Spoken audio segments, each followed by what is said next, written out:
And a very good evening to you. I'm Lisa LORDE with the CBC Evening News and our top story. Just 2 days into the 2018 Atlantic hurricane season, the Mia Mottley-led administration has implemented several measures to ensure Barbados is well prepared.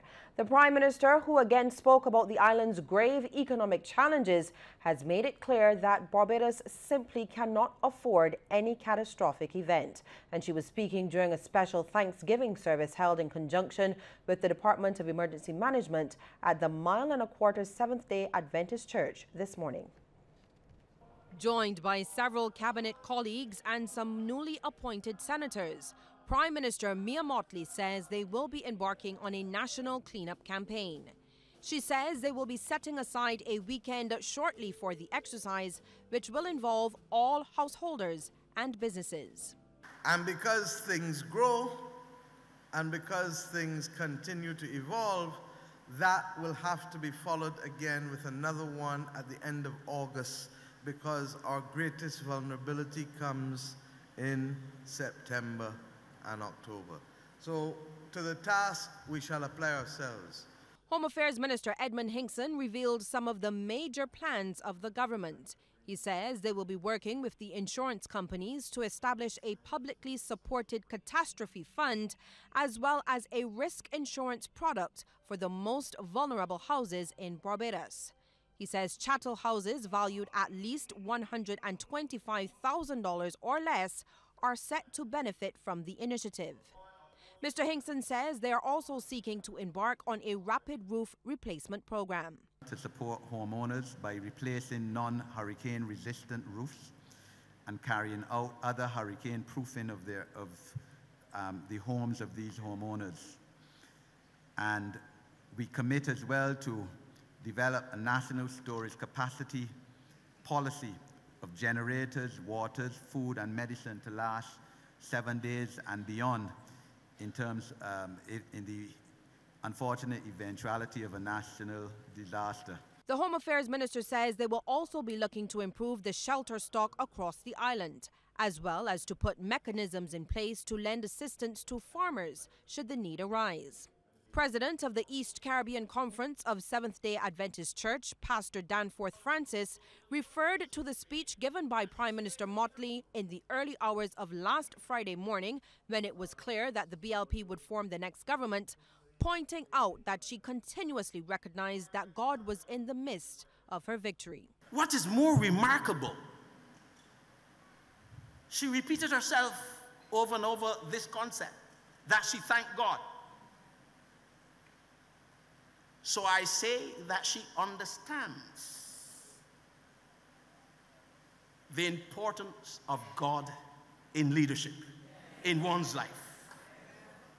Madam Prime Minister, the Honorable Mayor Amor Mottley, we are proud of you for your commitment and your recognition of the place of God in one's life, in the life of the community, and in the life of the nation. Prime Minister Mottley also took the time during the service to once again thank Barbadians for the resounding confidence placed in her administration, highlighting that 3 out of every 4 voters placed an X for the Barbados Labour Party during the May 24th poll. In keeping with the spirit, Opposition leader Bishop Joseph ATHERLEY has named the first of 2 senators to serve in the upper house of Parliament. He is veteran trade unionist Caswell Franklin. Bishop ATHERLEY made the disclosure this afternoon during a press conference in the office of the opposition leader.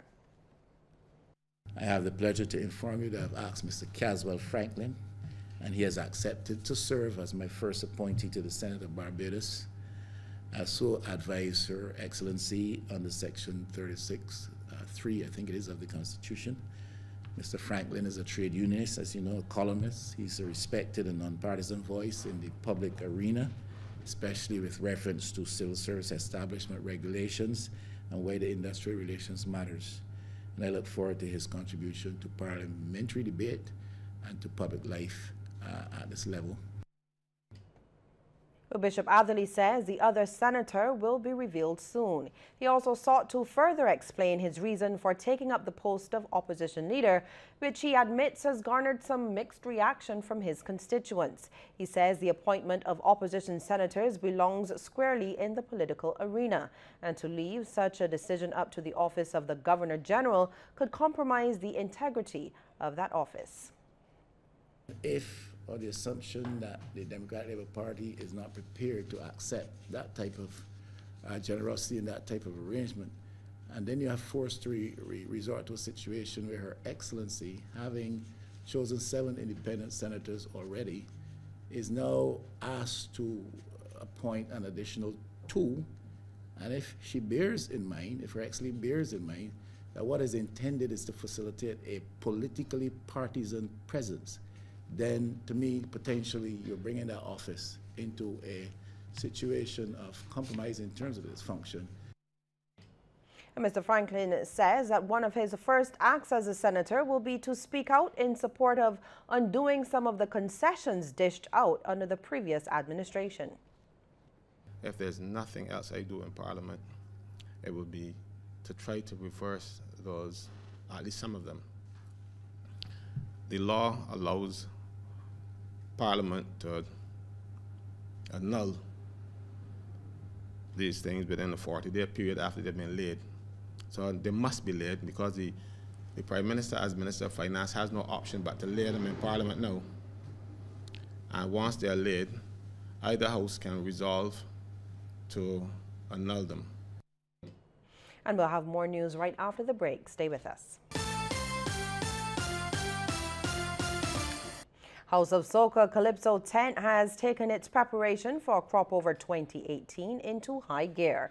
Coming off of having 2 finalists and 7 semi-finalists in last year's Pickety Crop competition, the tent teamed up with one of its sponsors, the Barbados Institute of Management and Productivity, for a 3-hour seminar this morning. Executive Director of BIMAP, Dr. Sonia Greenwich Franklin, gave the welcome address before tutor Marquita Phillips facilitated the seminar, which focused on marketing. Now, tent manager SHARON says her large cast this year is a perfect mix of all the genres, including calypso, soca, and bashment soca, from both the juniors and the seniors. She says this year, House of Soca will keep patrons on their feet. When we open our doors, it's a technique, you get up, you bounce. It's about enjoying what we have as our culture. This is our culture. There's so much to sing about this year. There's so much topics. If I tell everybody what we're singing about, people are going to be knocking on the doors on Saturday. But just come out here. As I said before, there's lots and lots of talent. The sponsorship was a little, I wouldn't say it was difficult. People were a little reluctant earlier because based on the fact of how the country was going and the elections being called. But after that, people started to say, yes, all right, we know what you have to offer. We know what your package is like. We know how you guys do deliver and fly the flag for all of our sponsors. And we want to continue that. And 2018 patrons have a chance on each of the 6 tent nights to be a Spawn Star. The Spawn Star is a karaoke segment. You come in, you sign up at the desk. We have 3 persons per night that's going to sign up. You have 5 minutes to prove that you can be this Calypsonian. When you come on board, you, the audience, will decide who is going to be that karaoke Calypso Spawn Star. And that category is being sponsored by Armstrong Agencies and Stag Beer. And it's a cash prize there and then on the spot, as well as products. The Caribbean Development Bank will not be leading any effort to bring Caribbean leaders together to discuss regional air carrier LIAT. This admission from President of the CDB, Dr. Warren Smith. While acknowledging the role LIAT plays, he says for too long the airline has basically been limping along, providing some pretty poor service and inadequate connectivity. We at the Caribbean Development Bank, being a development institution, we don't have the luxury of sitting on the sidelines and allowing this situation to continue. We have no intention of leading the process. The airline belongs to the government and people of the region. The role we want to play is to help the governments, in the first instance, the shareholder governments, to galvanize action to fix the problems that exist in LIAT. And Dr. Smith was responding to a question from the media after 2 days of talks with the CDB's governors in Grenada. The CDB president also weighed in on another controversial topic in the region, that of citizenship by investment. He says that the onus is on the country to do its due diligence to weed out less than desirable applicants. Citizenship by investment is a very respectable and widely used form of generating revenue for countries. Nearly all of the large countries in the world, and I'm speaking here of the United States, Canada, the UK, you name them, they have it. Citizenship by investment. And so there's no reason on the face of it for small Caribbean countries to not pursue that avenue as a source of revenue.